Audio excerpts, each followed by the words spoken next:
Josh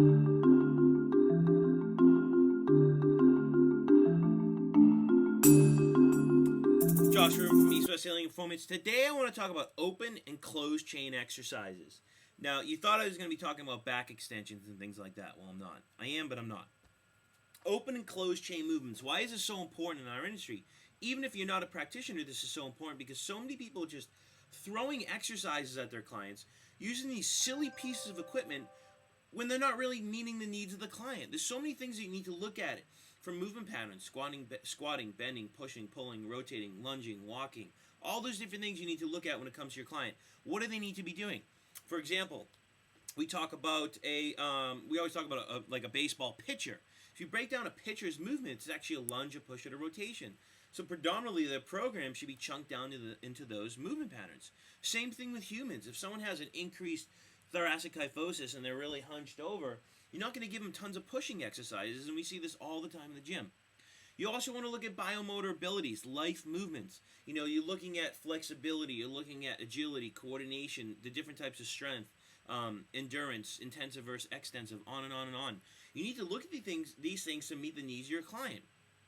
Because if you don't, then you're going to be training the wrong energy systems. Same thing with open and closed chain. What is open and closed chain? Well, let's make it simple. Closed chain is when you can't overcome resistance. We live in a predominantly closed chain lower extremity environment.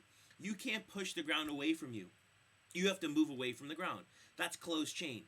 Be the same thing with the upper extremities if you did a push-up on the ground. You can't push the ground away. To get more scientific with it, with a closed chain movement, typically if we're talking about the lower extremities, let's talk about the femur and the pelvis. The distal part of the extremity is fixed, right? Let's say the femur or the foot, right?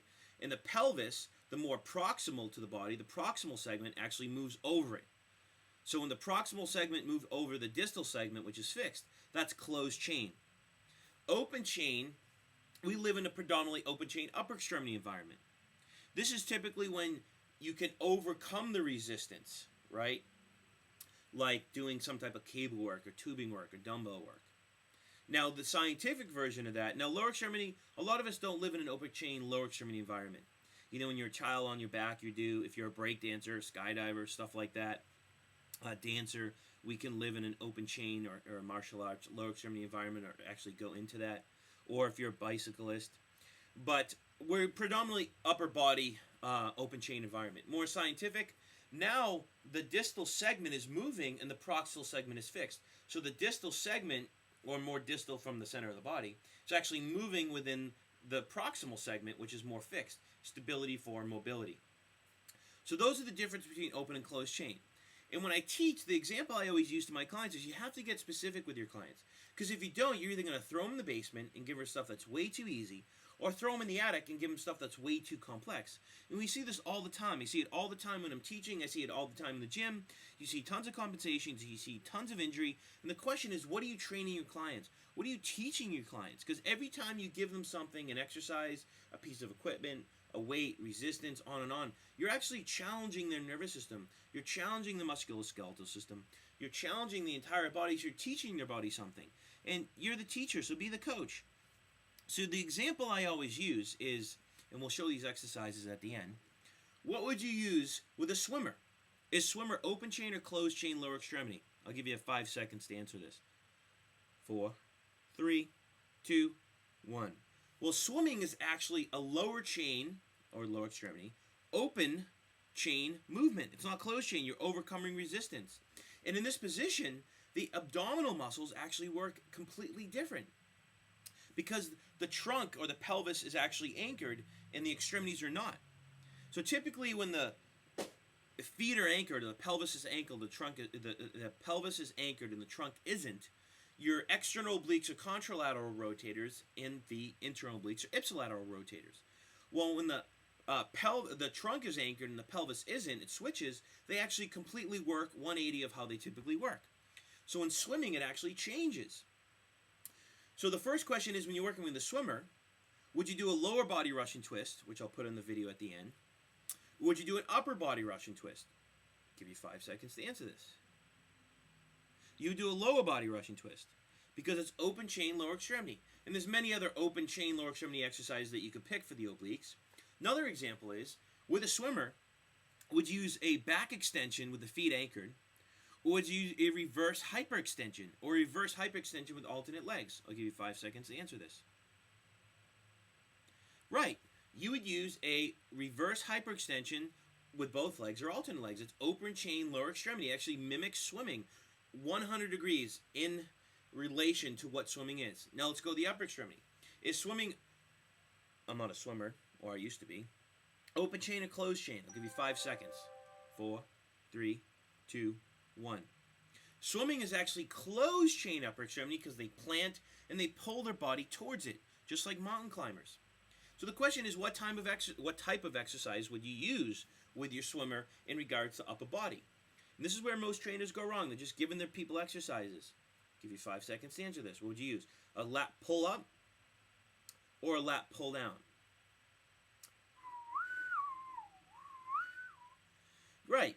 You would give them a pull up because a pull up matches swimming. It's 100 degrees in relation to what swimming is. Where doing a lat pull down is open chain, and it's 180 degrees of how the nervous system works when they're in the pool. So hopefully you've learned something. It's a huge topic that we could keep giving examples, but I'll show you some of these exercises at the end and why they actually go towards swimming.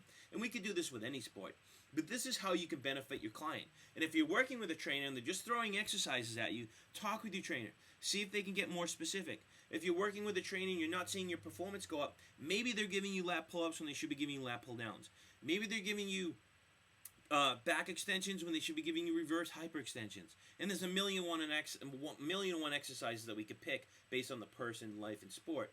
But in order to put your person right here and hit the bullseye and give them exactly what they need to increase their performance, decrease their pain, on and on and on, create homeostasis, you have to hit the nail right on the head when it comes to exercise. And one of the most important things you need to look at, there's others of course, and I've talked about these, is open versus closed chain movements.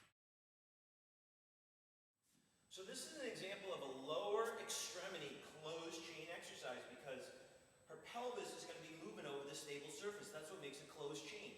Upper extremity open chain exercise. So this is what I'm talking about. This is actually an exercise that would be not good for a swimmer because they were completely out of this order. So she's just going to do a basic back extension. We're not going to talk about tempo and all that based on the ball, what you want to recruit because you can modify it.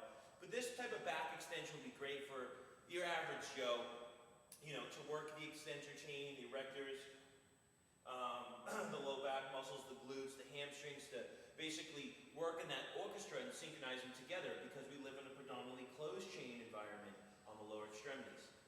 Now, if we're working with a swimmer, it would change, and this is where you get specific. So this is why assessments and really understanding your client is very imperative so you can actually train them and hit it right on the head instead of actually giving them something that's not going to help them or over-prescribing.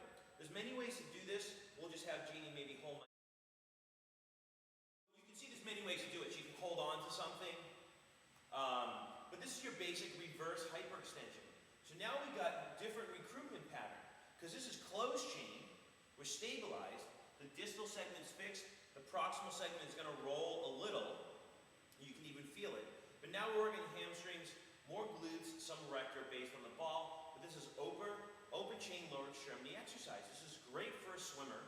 This would be great for your dancers. It's great for your climbers. You can see the recruitment pattern is completely different. Here I was talking about the obliques and how they work completely different in closed chain and open chain. Now there's many other exercises you can pick. I'm just giving you a general sense so you can really understand what's going on. So this is a closed chain upper extremity and open chain lower extremity exercise, right? Because we're actually able to overcome resistance. So this would be perfect for a swimmer to actually work the obliques as they change because we have a lower extremity open chain movement. She's just going to roll back and forth using the obliques, inhaling, exhaling, inhaling, exhaling. Now this is not that aggressive, but I'm just giving you some idea. There's many other exercises that you can do, right? So this is perfect for a swimmer. This might not be perfect for your average Joe or your baseball player. Something better for your baseball player would be an upper body Russian twist. Now the lower extremities are a closed chain movement, right? They can't overcome resistance. Everything's rolling over the distal segment of the foot, which is fixed. Now the upper extremities are open chain. Now we're working the obliques kind of how they're supposed to work, or everyone says they work. So this would be more beneficial for your picture. Now there's many other exercises, wood chop, on and on. I'm just giving you the understanding and the basics. Great exercise. Now we don't have a lat pull down machine, so we use this, which we like better, because we're actually working, if people have ankle, knee, and hip problems, the tonic fibers in the joints.